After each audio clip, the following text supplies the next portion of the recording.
भोपाल में corona warriors को लेकर आज सेना के प्लेन और हेलीकॉप्टर की ये तस्वीर है, जहां पर ये देखिए आप पुष्प वर्षा करती हुई आपको नजर आ रहा होगा।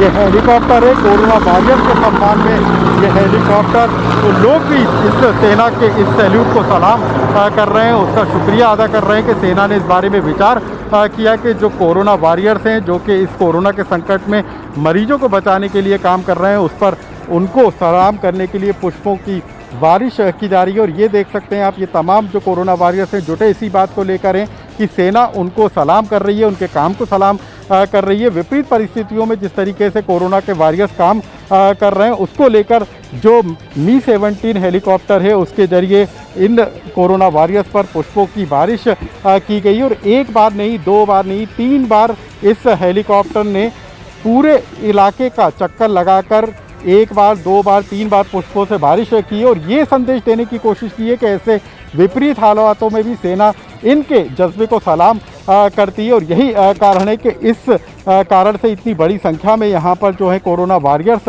जुटे हुए हैं और सेना ने जिस तरीके की पहल की है उसको अब वो धन्यवाद दे रहे हैं। राजधानी भोपाल में आज कोरोना पेशेंट का जोरदार स्वागत किया गया। चिरायू अस्पताल से जब 26 कोरोना पेशेंट अपने घर के लिए रवाना हो रहे थे, उस समय सेना के बैंड के द्वारा उनका जोरदार स्वागत किया गया। चिरायू अस्पताल से 26 कोरोना पेशेंट स्वस्थ होकर अपने घर के लिए रवाना हुए, मगर उसके पहले उनका जोरदार स्वागत किया गया। सेना के हेलीकॉप्टर से उनके ऊपर फूलों की बारिश की गई और साथ ही सेना के ही बैंड के द्वारा बढ़िया प्रस्तुति दी गई, जिसमें उनका मनोबल बढ़ाया गया। चिरायू अस्पताल के ये 26 वो कोरोना पेशेंट थे जो कोरोना की चपेट में आ जाने के चलते अस्पताल में एडमिट हुए थे, मगर आज पूरी तरह से स्वस्थ हुए। तो उन्होंने डॉक्टर्स का आभार माना और साथ ही पूरे कोरोना वॉरियर्स का भी आभार माना। इस दौरान अस्पताल प्रबंधन ने भी पूरे अपने कोरोना वॉरियर्स की तारीफ की। चिरायू अस्पताल से आज जो 26 कोरोना पेशेंट अपने घर के लिए रवाना हुए, उनमें सबसे कम उम्र की जोया थी, जिसने वहाँ पर केक काटा। कलेक्टर भोपाल, डीआईजी भोपाल उस समय मौजूद रहे और सभी ने तालियां बजाकर सारे कोरोना पेशेंट का हौसला बढ़ाया।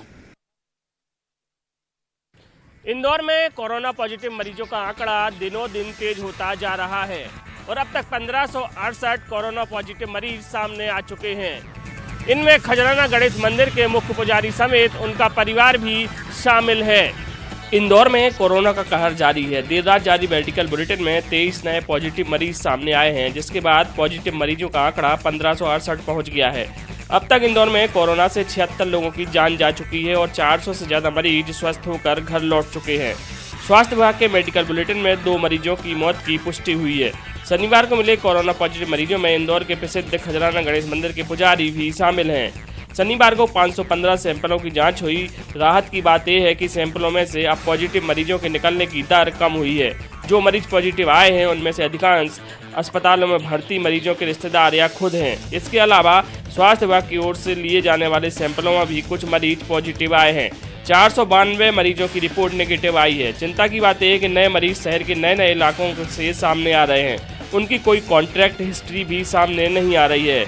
इंदौर के प्रसिद्ध खजराना गणेश मंदिर के पुजारी पंडित अशोक भट्ट के भाई उमेश भट्ट की रिपोर्ट कोरोना पॉजिटिव आई है, जिसके बाद खजराना गणेश मंदिर के पुजारी के पूरे परिवार को क्वारंटाइन कर दिया गया है। कलेक्टर मनीष सिंह के मुताबिक पुजारी के परिवार के 14 सदस्यों को होम क्वारंटीन किया गया है। मंदिर के एक पुजारी ने बताया कि 6 अप्रैल को पूरे परिवार को बुखार आया था। उसके बाद डॉक्टरों से सलाह लेकर परिवार ने इलाज करवाया, लेकिन एक सदस्य गंभीर बीमार हो गया, जिसका सैंपल लिया गया जो कोरोना पॉजिटिव निकला। इंदौर में कोरोना के बढ़ते संक्रमण के चलते लॉकडाउन 3 को और सख्त किया जाएगा। कलेक्टर मनीष सिंह का कहना है कि किराना दुकानों समेत शराब की दुकानें नहीं खोली जाएंगी। हालांकि ग्रामीण क्षेत्रों में जरूर कुछ रियायतें दी जाएंगी। कोरोना वायरस को मात देने गांधी मेडिकल कॉलेज ने प्लाज्मा ट्रायल की परमिशन आईसीएमआर से मांगी थी। जीएमसी को अब ये परमिशन दे दी गई है और ये उम्मीद की जा रही है कि 2 दिन के अंदर ट्रायल शुरू कर दिया जाएगा। गांधी मेडिकल कॉलेज को जिस दिन का इंतजार था, आखिर वो दिन अब आ ही गया है। गांधी मेडिकल कॉलेज को प्लाज्मा ट्रायल करने की परमिशन मिल गई है। अब जीएमसी में प्लाज्मा थेरेपी का क्लिनिकल ट्रायल 2 दिनों में शुरू हो जाएगा। एथिकल कमेटी से मंजूरी मिलने के बाद आईसीएमआर ने प्लाज्मा ट्रायल करने के प्रस्ताव को मंजूरी दे दी है। कोरोना के इलाज के लिए अब तक कोई टीका, दवा या उपचार की प्रामाणिक तकनीक विकसित नहीं हुई है। देश के तमाम वैज्ञानिक और डॉक्टर्स संक्रमण के इलाज का उपचार खोजने में लगे हुए हैं। इस बीच गांधी मेडिकल कॉलेज में प्लाज्मा थेरेपी के क्लिनिकल ट्रायल को मंजूरी मिल गई है। कोरोना वायरस के संक्रमण से ठीक होने वाले मरीजों के शरीर में वायरस के प्रति एंटीबॉडी का निर्माण हो जाता है। ऐसे मरीजों में खून में मौजूद प्लाज्मा पीड़ित मरीजों के शरीर में डाला जाता है। इससे कोरोना पीड़ित मरीज के शरीर में भी वायरस के प्रति इम्यूनिटी विकसित होने की संभावना हो जाती है। मेडिसिन डिपार्टमेंट के एचओडी डॉक्टर सिमी दुबे ने इस प्रोजेक्ट को माइक्रोबायोलॉजी और पैथोलॉजी डिपार्टमेंट के सहयोग से तैयार कर आईसीएमआर को मंजूरी के लिए भेजा था। जीएमसी में पैथोलॉजी डिपार्टमेंट के HOD René Malik plasma therapy के क्लिनिकल ट्रायल के लिए मिली मंजूरी के बाद प्रोटोकॉल के अनुसार ट्रायल शुरू कर देंगी। 18 साल से अधिक उम्र के पुरुषों और उन महिलाओं का प्लाज्मा लिया जा सकेगा जिनके अब तक कोई बच्चे नहीं हैं, क्योंकि प्रसव के बाद महिलाओं में कई तरह की एंटीबॉडी डेवलप हो जाती है। इसलिए कोरोना की जंग जीते वो पुरुष और महिलाएं ही प्लाज्मा डोनेट कर पाएंगी जिनके अब तक कोई बच्चे नहीं हैं। एक्सपर्ट्स का मानना है कि कोविड-19 के गंभीर मरीजों को प्लाज्मा थेरेपी के जरिए थोड़ी राहत जरूर मिल सकती है। जीएमसी को इसकी परमिशन मिल चुकी है और जीएमसी के डॉक्टर्स भी अब ये उम्मीद जता रहे हैं कि इस थेरेपी के ट्रायल से गंभीर मरीजों को काफी हद तक आराम मिल सकेगा।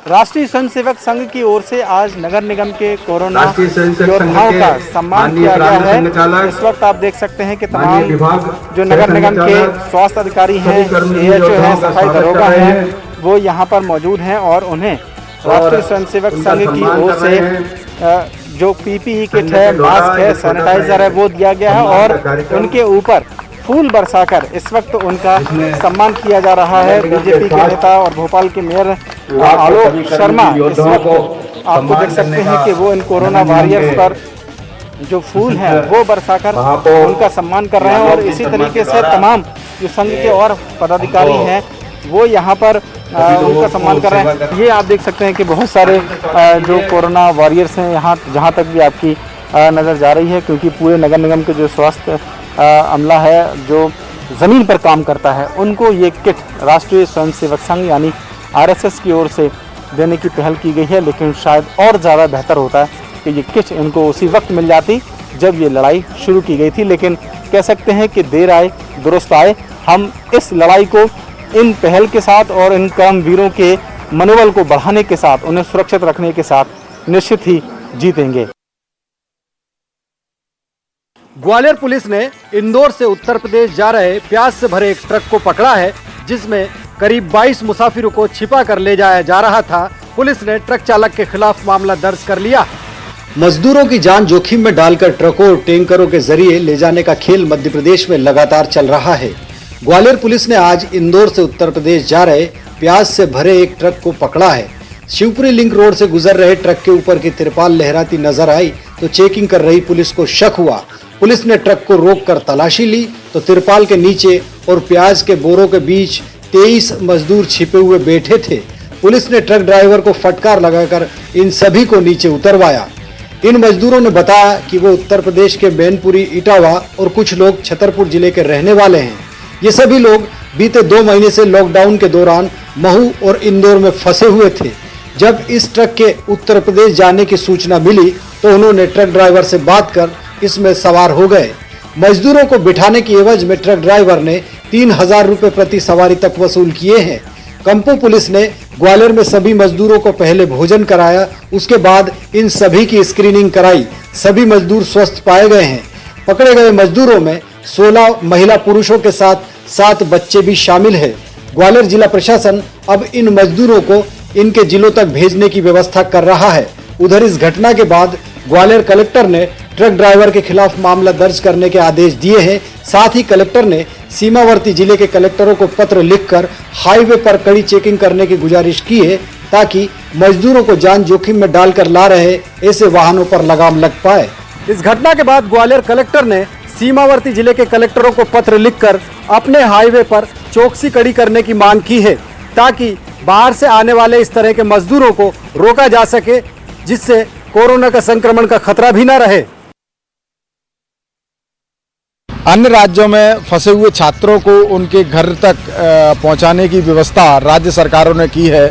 इसी क्रम में मुरैना के जौरा स्थित नवोदय स्कूल में उड़ीसा के 22 छात्र छात्राएं फंसे हुए थे। उनको उनके घर तक पहुंचाने के लिए जिला प्रशासन द्वारा बस का इंतजाम किया गया और बस द्वारा उनको आज कलेक्टर प्रियंका दास ने हरी झंडी दिखाई और बस द्वारा उनको उड़ीसा तक पहुंचाने की व्यवस्था की गई है। इन छात्र छात्राओं में 9 छात्राएं हैं और 13 छात्र हैं। ये सभी उड़ीसा के अंगुल ज़िले के रहने वाली हैं और रहने वाले हैं। इन सभी का प्रॉपर मेडिकल चेकअप किया गया, स्कैनिंग की गई और संक्रमित का भी चेकअप किया गया। उसकी रिपोर्ट के बाद ही उनको उड़ीसा के लिए रवाना किया गया है। इस टीम में उनके साथ उनके एक चिकित्सक दल और उनके शिक्षक भी गए हैं और उनको खाद्य राशि भी मुहैया कराई गई है। पहला स्टे मध्य प्रदेश के नरसिंहपुर ज़िले में होगा। वहाँ पर स्थानीय प्रशासन उनको खाना पीना मुहैया कराएगा और एक रात वहाँ वो रुकेंगे भी। उसके बाद में वो उड़ीसा की सीमा में दाखिल हो जाएंगे।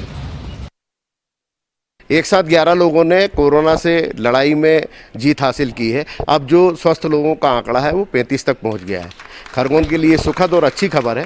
पहले ही जो रेड जोन लगातार खरगोन, भोपाल, इंदौर, उज्जैन के साथ चल रहा था वो रेड जोन से हट के अब ऑरेंज जोन पे आया और जिस प्रकार से लगातार यहाँ कोरोना के जो मरीज स्वस्थ हो रहे हैं, निश्चित ही ये जिला प्रशासन की मेहनत रंग ला रही है, क्योंकि जिस प्रकार से यहाँ लॉकडाउन का लगातार कड़ाई से पालन कराया गया, उसके बाद जो आंकड़ा 78 तक पहुँच गया था, 78 में से अब 35 लोग जो है कोरोना को मात देकर स्वस्थ होकर अपने घर पहुँच गए हैं। ये जो आंकड़ा है ये खरगोन के लिए सुखद खबर है।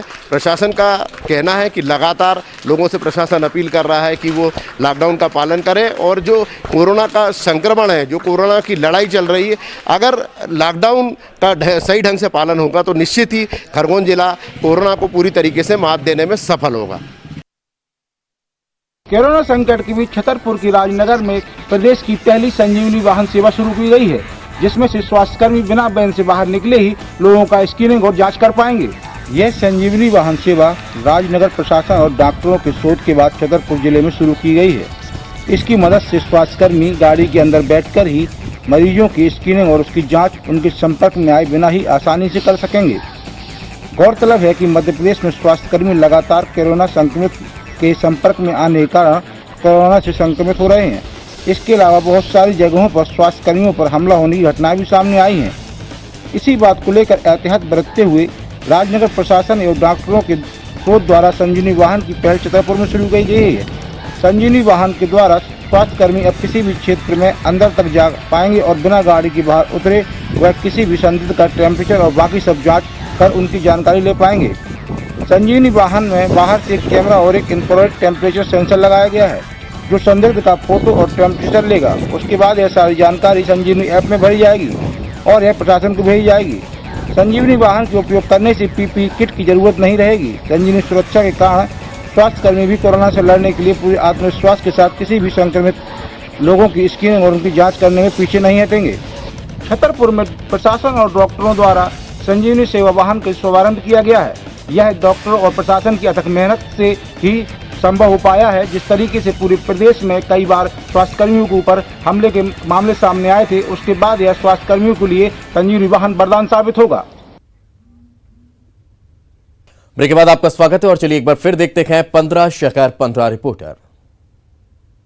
छत्तीसगढ़ में बड़ी संख्या में झारखंड के जो मजदूर हैं अलग अलग जिलों में काम कर रहे थे, अब उनकी जो घर वापसी है वो शुरू हो गई है। झारखंड सरकार ने बसें भेजी और उसके जरिए बसों के जरिए जो मजदूर हैं उनकी घर वापसी शुरू हो गई है। राजधानी रायपुर में बड़ी संख्या में ये मजदूर जुटे और जैसे ही ये खबर लगी कि झारखंड के लिए बसेस आई हैं, रायपुर का जो कृषि महाविद्यालय है वहां पर जो राधा स्वामी सत्संग व्यास है, एक जगह है, वहां पर लोग इकट्ठे हुए और लाइन से जो लोगों को अलग अलग जिलों के हिसाब से उन्हें जो है वो व्यवस्थित किया गया और उसके बाद में उनकी वापसी शुरू हो गई। हालांकि ये जरूर है कि अभी भी जो लोग इन मजदूरों के लिए काम कर रहे थे, उनको घर वापसी को लेकर काम कर रहे थे, उनका कहना है कि सही सूचनाएं लोगों तक नहीं पहुंच पा रही, इसके कारण भी लोगों को दिक्कतों का सामना करना पड़ रहा है। मजदूरों का कहना है कि वो चिंतित थे कि किस तरह से अपने राज्य में पहुंच पाएंगे, झारखंड वापस जा पाएंगे। उनका कहना है कि अब वो राहत की सांस ले रहे हैं कि वो अपने घरों में पहुंच जाएंगे। उनका कहना है कि परिवार वाले इंतजार कर रहे थे, हमारे सामने ये मुश्किल ये थी, उनका कहना है कि पैदल ही निकल जाएं, लेकिन अब चूंकि बसेस की व्यवस्था हो गई है इसलिए अब वो राहत महसूस कर रहे हैं। लॉकडाउन के चलते जहाँ सरकार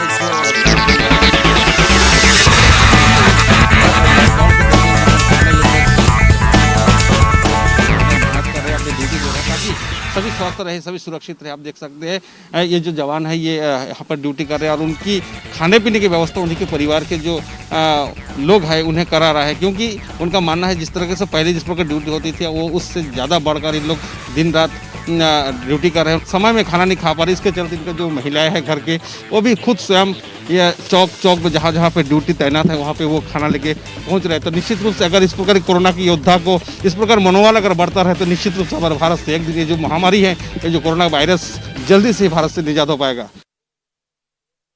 सूरजपुर जिले में अब तक 6 कोरोना पॉजिटिव के मरीज मिले हैं, जिनमें से 3 बाहरी राज्यों के मजदूर हैं और 3 स्थानीय कर्मचारी। ऐसे में जिला प्रशासन अब पूरी तरह से अलर्ट मोड पर है। दरअसल सूरजपुर के जजावल गांव के राहत शिविर में बाहरी राज्यों के 3 मजदूरों में कोरोना पॉजिटिव मिला था, जिसके बाद इन मजदूरों के व्यवस्था में तैनात 3 स्थानीय कर्मचारियों में भी कोरोना पॉजिटिव आने के बाद जजावल समेत 3 गांवों के सीमा को पूरी तरह लॉक कर दिया गया है, जहां 3 गांवों के 300 परिवारों का जांच जारी है, जिसके लिए स्वास्थ्य विभाग की 18 टीमें काम कर रही है। वहीं इन गांवों में आवागमन पूरी तरह प्रतिबंधित कर दिया गया है और सुरक्षा के लिए भारी पुलिस बल जिले की सीमाओं में भी तैनात कर दिए गए हैं। ऐसे में जिला प्रशासन 3 स्थानीय कोरोना मरीज के प्राइमरी कांटेक्ट के 49 लोगों में से 45 लोगों का सैंपल एम्स रायपुर के लिए भेज दिया था, जिनमें से 4 लोगों की रिपोर्ट निगेटिव आई है और बाकी लोगों की रिपोर्ट आनी अभी बाकी है। बहरहाल जिले के कलेक्टर दीपक सोनी जिले वासियों से कोविड-19 के रोकथाम के लिए जिला प्रशासन की पूरी तैयारी के लिए आश्वस्त कर रहे हैं और लोगों से लॉकडाउन के नियमों का पालन करने की अपील भी कर रहे हैं। लॉकडाउन 14 दिनों के लिए तीसरी बार बढ़ा दिया गया है। ऐसे में जो दूसरे प्रदेशों में फंसे हुए मजदूर हैं वो कहीं ना कहीं व्याकुल हैं अपने प्रदेश में वापसी के लिए। हालांकि केंद्र सरकार की ओर से जो एडवाइजरी जारी की गई है उसके बाद अब अन्य प्रदेशों में जो फंसे हुए मजदूर और दूसरे लोग हैं वो अपने राज्यों की ओर वापसी कर पाएंगे और इसको लेकर तैयारी भी राज्य सरकार की ओर से कर ली गई है। लेकिन जिस तरीके से निर्देश दिए गए हैं कि जो वाहन होगा ट्रेनों में लाने का या तो वो मजदूरों को भुगतान करना पड़ेगा या फिर राज्य सरकारों को, इसको लेकर कांग्रेस की ओर से मांग उठाई जा रही है कि केंद्र सरकार द्वारा पीएम केयर फंड के माध्यम से ऐसे मजदूरों के जो टिकट का है वो भुगतान किया जाना चाहिए। वहीं कृषि मंत्री प्रदेश के जो हैं रविंद्र चौबे, उनका भी कहना है कि राज्यों की स्थिति पहले से ही खराब है और अगर ऐसे में भी इन चीज़ों का भुगतान अगर राज्य सरकारें करेंगी तो उनकी वित्तीय स्थिति पर फर्क पड़ेगा। मांग जरूर की जा रही है कि पीएम केयर फंड से इस चीज़ का भुगतान किया जाना चाहिए। बहरहाल अब देखना होगा कि केंद्र और राज्यों के इस बीच की तनातनी का क्या परिणाम निकलता है। लेकिन सबसे सुखद यही होगा कि मजदूर और जो दूसरे फंसे हुए लोग हैं वो अपने प्रदेश में वापसी कर लें, तब जाकर जो है लोगों को सुकून मिलेगा।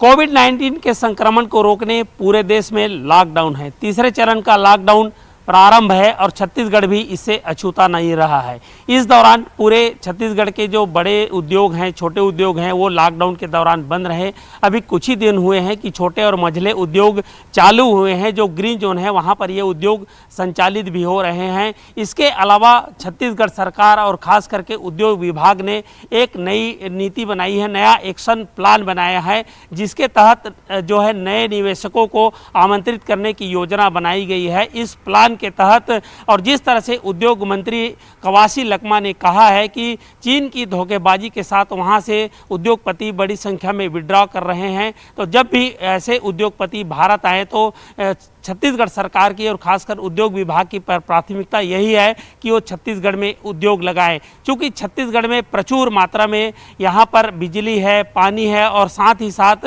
जो मिनरल भी मौजूद है, तो यहाँ पर उद्योग के अपार संभावनाएं हैं। इसी को मद्देनज़र उद्योग विभाग, छत्तीसगढ़ सरकार एक नई एक्शन प्लान बना करके नए निवेशकों को, उद्योगपतियों को लुभाने का प्रयास कर रही है, ताकि यहाँ की और भी उद्योग स्थापित हो सके और एक नया आयाम उद्योग क्षेत्र में लिखा जा सके।